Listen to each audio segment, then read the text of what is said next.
பாதைக்கு தீபம், பேதைக்கு வெளிச்சம், உந்தன் வசனமே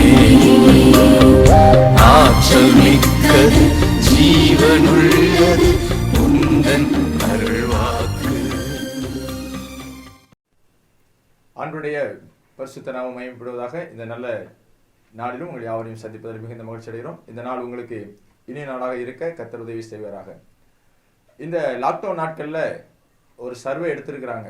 அதிகமாக கூகுளில் எதெல்லாம் சர்ச் பண்ணி பார்த்தாங்க.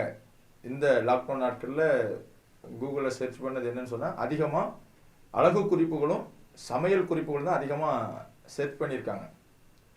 அழகு குறிப்புகள் ஏன் அதிகமாக சர்ச் பண்ணுறாங்கன்னா, எல்லாரும் தங்களை அலங்கரித்துக் கொள்வதற்கு, தங்களுடைய அழகை இன்னும் அதிகரித்துக் கொள்வதற்காக அதிகமாக எப்படி தங்களை அலங்கரித்துக் கொள்ளலாம் என்று சொல்லி கூகுளில் சர்ச் பண்ணி நிறைய மேக்கப்லாம் போடுகிற ஜனங்களை நம்ம பார்க்குறோம். விசேஷமாக பெண்கள் இதில் ரொம்ப ஆர்வம் காட்டுகிறதை பார்க்கிறோம். ஏன்னா தங்களுக்கு இருக்கிற அழகை இன்னும் அதிகரிப்பதில் உங்களுக்கு ஒரு ஆர்வம். இன்னைக்கு நானும் உங்களுக்கு சில அழகு குறிப்புகளை சொல்லலான்னு சொல்லி நினைக்கிறேன். இந்த அழகு குறிப்பு அழிந்து போகாத அழகு குறிப்பு.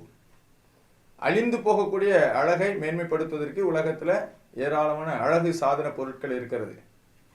அதெல்லாம் ஒரு நாள் போட்டால் மறுநாளில் அப்படியே அழிஞ்சு போயிடும். அல்லது 2 மணி நேரம் இருக்கும், 3 மணி நேரம் இருக்கும் மேக்கப் போடுறது. ஒரு நாள் 2 நாள் இருக்கும், பிறகு திரும்பவும் மேக்கப் பண்ணணும். ஆனால் நான் இப்போ சொல்லக்கூடிய அலங்கார பொருட்கள் வந்து ஒரு நாள் அழியாது. அந்த அலங்கார பொருட்கள் ஒரு 3 பொருட்கள் விசேஷமாக, அது பெண்களுக்கு எல்லாருக்குமே அது வேணும். விசேஷமாக பெண்களுக்கு என்று சொல்லி அப்போஸ்தலனாகிய பேதுரு சொல்லியிருக்கிறார் 3 அழகு சாதனங்கள். ஒன்று, சாந்தம் உள்ள ஆவி. சாந்த குணம் இருக்கணும் உள்ளத்துக்குள்ள. அந்த சாந்த குணம் இருந்ததுன்னா அதுவே ஒரு அழகு வந்துடும். உள்ளத்தில் மறைந்திருக்கக்கூடிய சாந்தம்.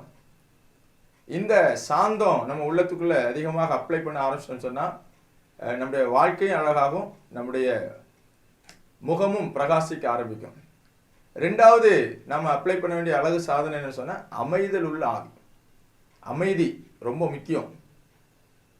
எல்லாருக்குமே அமைதி ரொம்ப முக்கியம். அது பெண்களுக்கு அமைதி என்பது அது ஒரு அலங்காரமாய் மாறணும். வெளியரங்கமாக நிறைய மேக்கப் போட்டுட்டு உள்ளத்தில் அமைதி இல்லாமல் சாந்தம் இல்லாமல் இருந்தோன்னு சொன்னால் அது நமக்கு அழகு கிடையாது. 3வது, பூர்வத்தில் உள்ள ஸ்திரீகள்லாம் தங்கள் புருஷனுக்கு கீழ்ப்படிந்து தங்களை அலங்கரித்தார்களாம். இப்போ கீழ்ப்படிதல் ஒரு அழகு சாதனம். அப்போ சாந்தம், அமைதி, கீழ்ப்படிதல், இந்த 3ஐயும் வெளியே நம்ம அப்ளை பண்ண முடியாது. உள்ளத்துக்குள்ள அப்ளை பண்ணணும், இருதயத்தில். அது வெளியே யாருக்கும் தெரியாது. ஆனால் அது உள்ளே இருந்ததுன்னா உங்கள் சுபாவங்களை வெளிப்படும். அந்த சுபாவம் அநேகருக்கு கிறிஸ்து நன்மை வெளிப்படுத்தும். அநேகர் ஆதாயமாக்கி கொள்ளப்படுவார்கள்.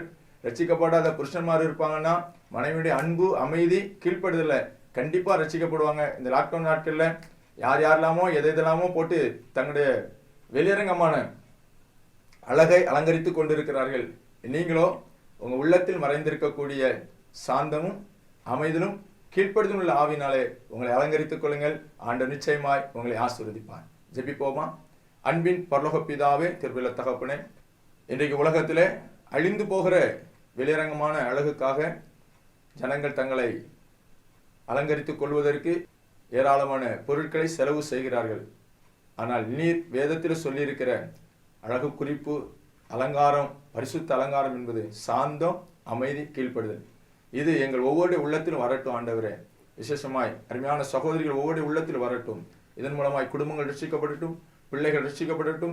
தேசம் சமாதானத்தை அனுபவிப்பதற்கு இப்படிப்பட்ட அலங்காரத்தை சபைக்கு கர்த்தர் தந்தரல வேண்டும் என்று சொல்லி ஜெபிக்கிறப்பா. சபை மனவாட்டியாகிய சபை கீழ்ப்படுதலினாலும் சாந்தத்தினாலும் அமைதியுள்ள ஆவினாலும் தங்களை அலங்கரித்துக் கொள்ள கர்த்தர் உதவி செய்கிறார். இந்த வார்த்தைகள் ஒவ்வொருவருக்கும் பிரயோஜனமாக இருக்கட்டும். இயேசு கிறிஸ்து இனி நாமத்தில் ஜெபிக்கிறோம் நல்ல பிதாவே, ஆமென். ஆம், அழியாத அலங்கரிப்பாகிய சாந்தம், அமைதி, கீழ்ப்படுதலினாலே